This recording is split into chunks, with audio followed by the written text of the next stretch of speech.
बिस्मिल्लाहिर्रहमानिर्रहीम। पाकिस्तानी अदालतों का कौन लाडला, नवाज शरीफ या इमरान खान? आइए तारीख में देखते हैं। सन 1990 से लेकर 1996 तक पाकिस्तान के 3 हुकूमतें गिरा दी गई करप्शन चार्जेस पे। नवाज शरीफ खुशकिस्मत ठहरा कि उसकी हुकूमत बहाल हुई, लेकिन बेनज़ीर की ना हुई। सन 1997 में नवाज शरीफ को खुश करने के लिए उसके सियासी अपोनेंट्स, मुखालिफिन, बेनज़ीर को मनपसंद सजाएं सुनाने का सिलसिला शुरू हुआ। बेनज़ीर इतनी दिल बर्दाश्त हुई कि उन्होंने पाकिस्तानी अदालतों को कैंगरू कोर्ट्स का दर्जा दे दिया। कैंगरू वो जानवर जो अपने बच्चे को अपनी छाती के साथ लगा के रखती है।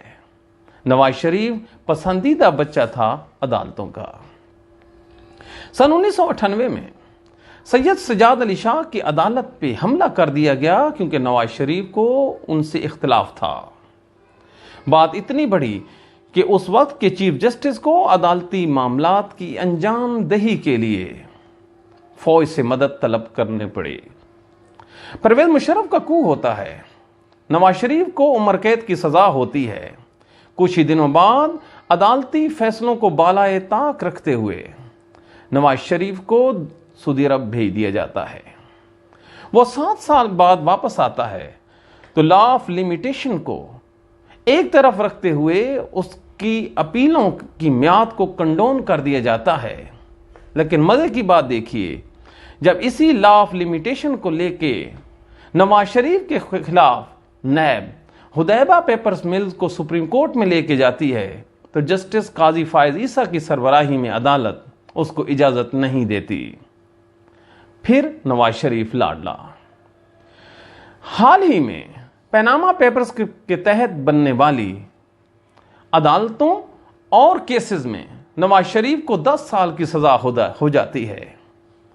कुछ ही दिन जनाब जेल में रहते हैं तो फिर बगैर मुचलकों के बिल्कुल अनड्यू प्रेसिडेंट अख्तियार करते हुए नवाज शरीफ को लंदन भेज दिया जाता है। एक दफा फिर लाडला इमरान खान, नहीं नवाज शरीफ। अब क्या होता है, अब लाडला ने एक ख्वाहिश का इजहार किया है कि उसके बदतरीन मुखालिफ इमरान खान को डिस्क्वालीफाई कर दिया जाए।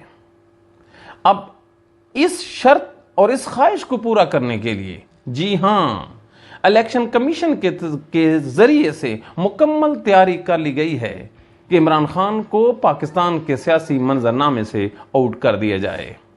अब आप बताइए, पाकिस्तान का लाडला कौन? इदारों का, इस्टेब्लिशमेंट का और अदलिया का?